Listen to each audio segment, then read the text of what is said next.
Halo teman-teman, program studi S1 Teknik Informatika. Saya Yeremia, Ketua Program Studi Teknik Informatika Fakultas Teknologi Informasi Universitas Kristen Satya Wacana. Kali ini saya ingin memberikan sosialisasi kepada teman-teman terkait dengan perubahan pelaksanaan proses belajar mengajar untuk tahun akademik 2020-2021. Jadi mulai September sampai bulan Agustus tahun depan akan ada beberapa penyesuaian, khususnya di program studi kita. Oleh karena itu, teman-teman jangan sampai tidak menyimak video ini, ya, tetap diperhatikan. Kalau memang perlu di screenshot, kalau perlu di pause. Oke, baik, saya akan mulai sosialisasi mengenai pelaksanaan ini adalah untuk mahasiswa angkatan 2020, 2019, 2018, dan 2017 serta sebelumnya. Baik, apa sih yang sebenarnya terjadi kok sampai harus ada sosialisasi seperti ini? Yang pertama ada SK Rektor nomor 282 tahun 2020, di mana ada adjustment tentang jumlah SKS yang diambil oleh teman-teman selama berkuliah. Jadi perkuliahan di dalam 1 tahun itu dibagi dalam 3 semester, di mana ada semester gasal, semester genap, dan semester antara.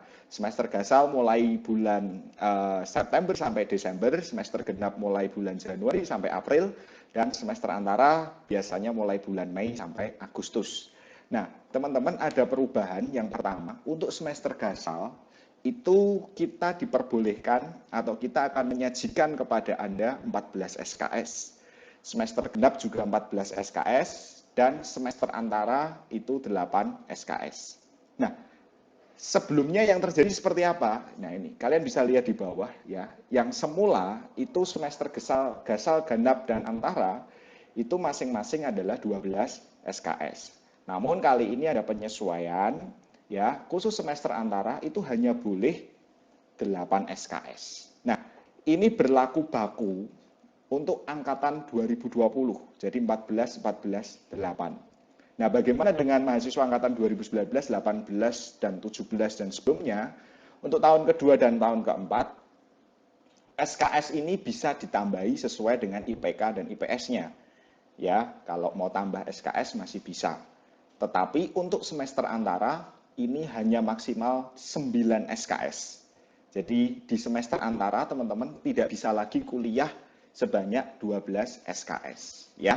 Nah, perubahan ini juga diikuti dengan perubahan timeline kita di mana yang tadinya setiap semester gasal, genap dan antara itu 16 minggu masing-masing, di mana 14 minggu pertemuan di kelas ditambah 2 adalah penilaian dan evaluasi.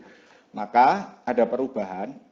Semester gasal itu 16 minggu diikuti jeda Natal dan Tahun Baru 3 minggu. Kemudian masuk ke semester genap itu juga 16 minggu, jeda 2 minggu masuk ke semester antara.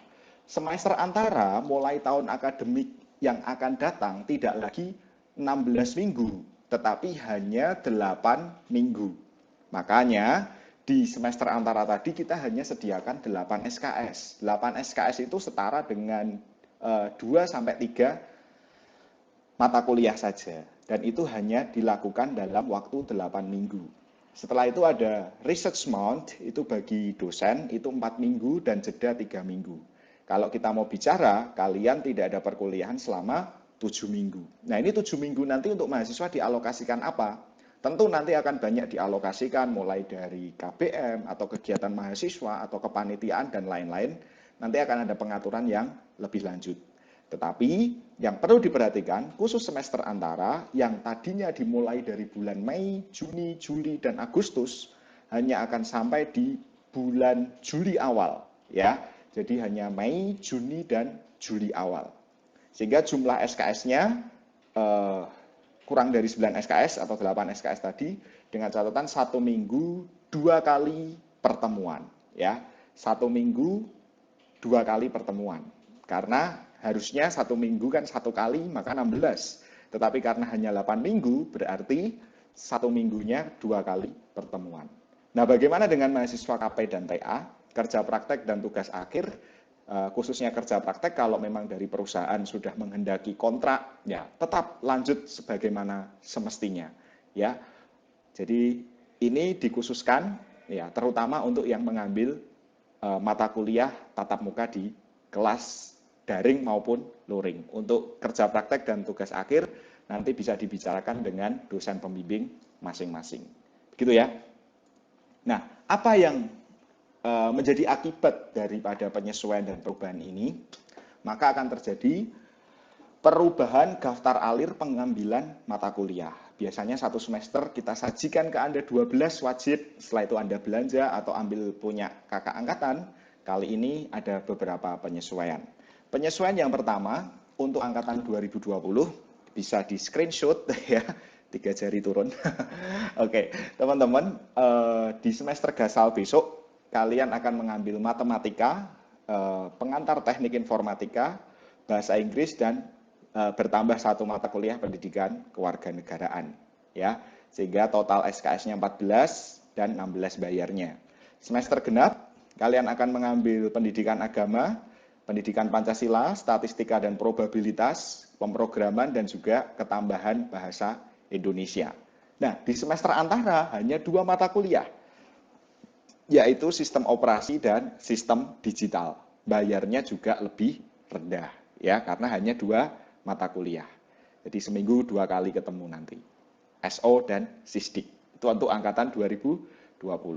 Oke. Angkatan 2019, screenshot dulu.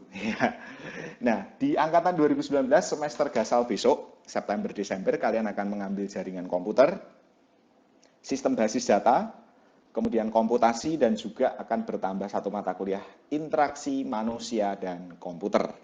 Ya. Kemudian di semester genap, kalian akan mengambil mata kuliah algoritma dan struktur data, kecerdasan buatan, etika profesi dan teknopreneur, kemudian akan bertambah satu mata kuliah teknologi jaringan. Semester antara, kalian hanya tinggal 2 mata kuliah, yaitu grafika komputer dan rekayasa perangkat lunak.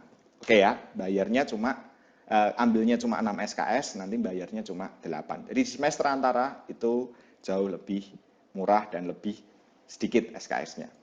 Kemudian untuk angkatan 2018 bidang minat network atau jaringan, di semester besok kalian mengambil pemodelan simulasi, kemudian keamanan data, keamanan jaringan, sertifikasi RSNA 1, dan juga kalian sudah harus mengambil satu mata kuliah belanja, ya. Belanjanya bisa belanja di bidang minat yang lain, ya. Oke. Semester genap, nanti kalian akan ambil metodologi penelitian dan juga RSNA 2. Plus ada 3 mata kuliah belanja 2, belanja 3, dan belanja 4. Semester antara nanti ada RSNA 3 dan RSNA 4 untuk mata kuliah sertifikasi.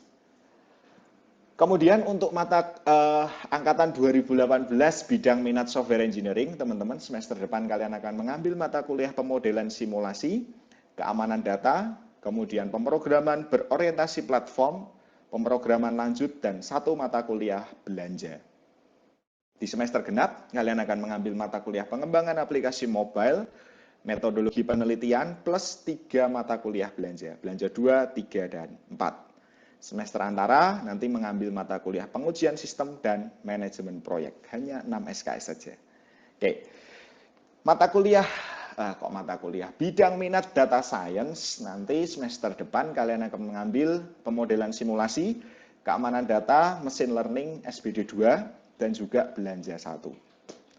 Semester genap nanti, Januari, kalian akan ambil sistem terdistribusi, metodologi penelitian, belanja 2, 3, dan 4. Semester antara, hanya tinggal mengambil bisnis intelijen dan teknik optimisasi. Jadi intinya untuk angkatan 2018, semester depan harus mengambil satu mata kuliah belanja. Jelas ya? Oke. Nah, bagaimana dengan angkatan 2017 dan sebelumnya, ya, para sesepuh kita, mata kuliah kerja praktek dan tugas akhir. Jadi angkatan yang mengambil mata kuliah KP dan TA. Nah, kali ini siapkan siapkan screenshot ya, dan juga siapkan telinga untuk mendengar dengan baik supaya tidak ada pertanyaan. Ini sangat penting untuk angkatan 2017 atau angkatan yang mau KP dan TA. Mohon disimak, di screenshot ya kalau perlu. Yang pertama, akan ada perubahan nama mata kuliah.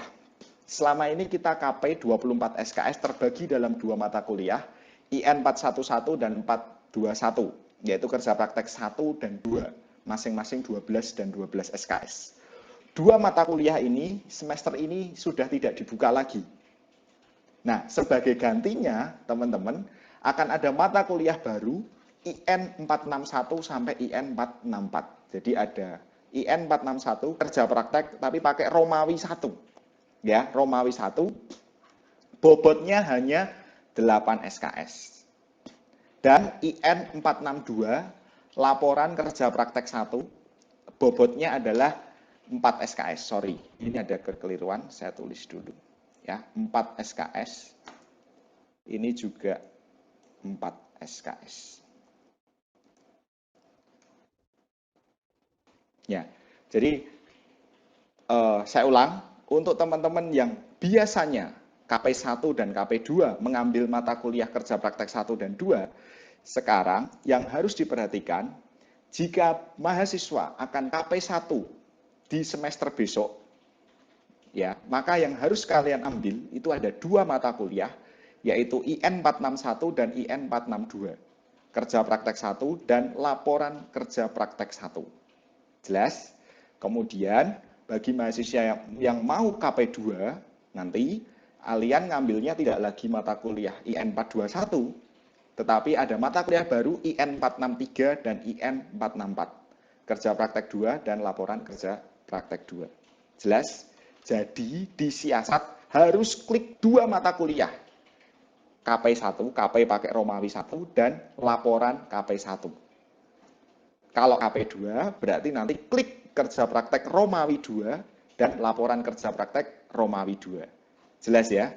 Jadi ini jangan sampai hanya mengambil satu. Aduh, aku hanya ambil satu aja, kerja praktek 1.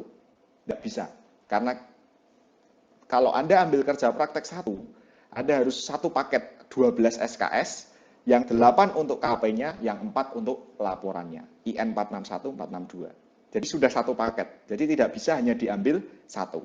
Karena itu sekali lagi, besok pas siasat, angkatan 2017 dan sebelumnya yang mau KP, kalau kalian KP1 berarti ngambil mata kuliahnya ada 2. KP1 dan laporan KP1. Kalau kalian mau KP2, di siasat harus klik 2 mata kuliah, KP2 dan laporan KP2. Jelas? Nah, di KP cukup ambil satu saja. Kalau di siasat 2, di KP, kalau kalian KP1 cukup ambil di KP nanti KP1. Kalau kalian KP2, di KP ambil KP2 saja. Jelas ya teman-teman ya, untuk siasat dan KP. Kalau nggak jelas, bisa diputar ulang bagian ini. Oke, lanjut. Nah, ini beberapa simulasi, karena tadi kita ada penyesuaian, di semester antara itu kan tidak boleh lebih dari 9 SKS. Sehingga kalau kalian normal, semester 1 besok kalian KP, maka kalian akan ambil KP1 dan laporan KP1 itu total 12 SKS. Ya, ditambah nanti TA1 4 SKS, berarti Anda bisa 16 SKS. Semester 2 juga sama, Anda nanti ambil KP2 dan laporan KP2, total 12. Kalau kalian sambil TA, nanti bisa ngambil TA. Nah, nanti semester 3 Anda bisa TA3. Jelas ya? Nah, sekarang ada kondisi 1. Kalau misalnya KP-nya tidak di semester 1 besok, tapi KP-nya nanti di semester 2. Ya, di semester 2, maka kalian nanti di semester genap, ya, bulan Januari, maka kalian ambil KP1 dan laporan KP1, 8 SKS dan 4 SKS, total 12 SKS. Nah, di semester antara, kita tidak bisa KP2 dan laporan KP2. Jadi ambilnya hanya KP2 saja. Khusus ini tadi, khusus kondisi 1. Ya, kalau kalian ngambilnya di semester antara, hanya ambil KP2 total 8 SKS. Lah pasangannya, tenang ya. Pelaksanaannya tetap sama, di semester antara.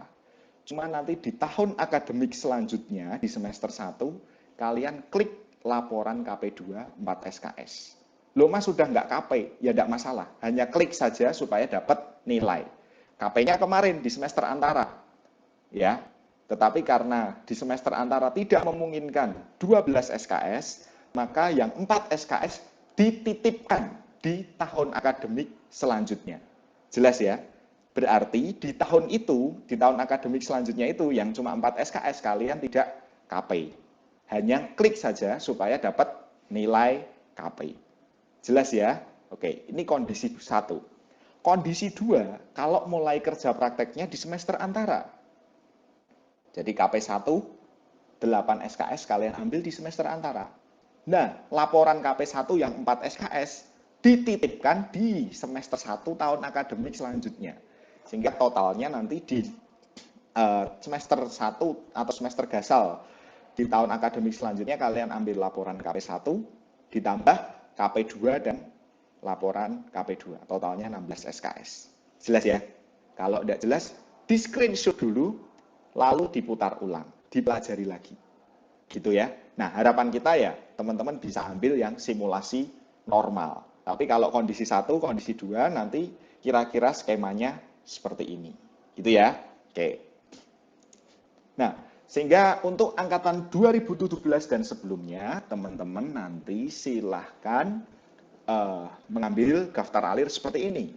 Ini kondisi normal, sekali lagi, di semester gasal besok, ambillah kerja praktek 1 dan laporan kerja praktek 1. Kalau mau TA1 sekalian, tugas akhir 1, nanti total 16 SKS. Kemudian di semester genap, ambil kerja praktek 2, laporan kerja praktek 2, dan juga tugas akhir 2. Kalau mau sambil tugas akhir 3 boleh? Boleh. Asal IPK-nya tinggi, sehingga di semester genap ini kalian bisa dapat beban 20 SKS. Gitu ya. Nah, nanti di semester antara kalau normal ya tinggal hanya tugas akhir 3 saja, TA3, 4 SKS. Jelas ya, angkatan 2017, screenshot dulu. Oke.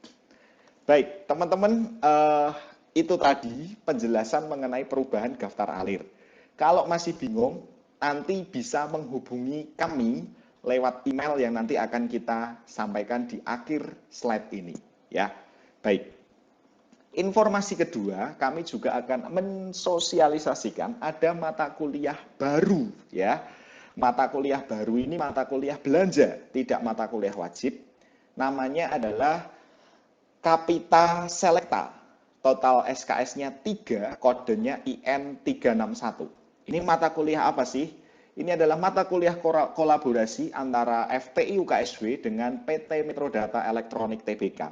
Jadi kita mulai ada penjajakan Merdeka Belajar di mana kampus akan bekerja sama dengan perusahaan. Inilah salah satu keuntungan dan kelebihan program studi kita, di mana kita terbuka dengan kondisi dan industri yang ada hari ini. Ke depan nanti kita akan join dengan banyak perusahaan lagi. Nah, untuk saat ini, semester besok ada mata kuliah Kapita Selecta, join dengan PT Metrodata Elektronik. Kapasitasnya hanya 20 mahasiswa. Ya, tentu nanti ada seleksi dan rebutan pasti. Ya, tapi tenang, mata kuliah ini akan buka di setiap semester. Tujuannya, diprioritaskan untuk angkatan 2017 dan 18 saja. Tujuannya hanya untuk yang ingin mencoba KP di Metrodata. Kalau kalian ingin kerja praktek di Metrodata, kalian bisa join mata kuliah ini. Kalau tidak pengen, tidak usah join. Jelas ya? Jadi mata kuliah ini adalah mata kuliah yang menggabungkan antara kampus dengan industri. Nah, kalau kita mau ngintip dikit nih ya, mata kuliah ini isinya apa? Isinya pemrograman ya. Jadi ada database, ada programming fundamental, ada coding practice, ada framework MVC, ada basic Spring Boot dan CRUD, ada web service, ada web templating dengan Bootstrap ya, data table, modal dan suite alert. Kemudian nanti kita juga akan belajar software development life cycle, use case diagram, activity, ERD. Kemudian nanti ada implementasi project, ada progress report, ya, discussion dan review tentang project yang harus kalian kerjakan, dan nanti ada project presentation. Jadi ini mata kuliah sudah berarah ke kerja praktek. Jadi untuk teman-teman dari software engineering atau dari data science atau dari jaringan, kalau memang ingin ngambil mata kuliah ini, sekali lagi core-nya adalah pemrograman. Ya, isinya itu tadi. Nah, syaratnya kalian sudah harus lulus mata kuliah pemrograman, mata kuliah SBD 1, dan rekayasa perangkat lunak. Nanti kami akan cek kalau kalian klik mata kuliah itu, pemrograman SBD 1, RPL-nya nilainya kurang bagus, kita tidak akan izinkan kalian ambil mata kuliah ini. Yang kedua, harus memiliki minat yang kuat di bidang pemrograman. Ya, kami terbuka ya kepada teman-teman yang ingin mengambil mata kuliah ini. Kalau tidak kebagian, tenang, semester berikutnya buka lagi. Semester berikutnya buka lagi. Gitu ya. Nah, terakhir teman-teman, jika ada pertanyaan tentang sosialisasi ini, kalian bisa email ke kami di, ini alamat emailnya, fti.kaprodi.s1.ti@adm.uksw.edu. Bukan @uksw.edu ya, tapi harus ada ADM-nya. Semua pertanyaan, semua pengajuan memo, semua cek transkrip ya, untuk nanti mau syarat lulus ya, semua ke email ini. Jangan sampai keliru ya ke email yang lain. Oke, semoga itu menjadi satu hal yang diperhatikan oleh teman-teman untuk memulai semester yang akan datang. Ya, jika kalian masih bingung, bisa diputar videonya terlebih dahulu supaya kalian memiliki pemahaman yang jelas. Oke, kami dari program studi S1 Teknik Informatika mengucapkan selamat dan sukses untuk berjuang di semester yang akan datang dengan semangat yang tinggi. Tuhan memberkati kita semua.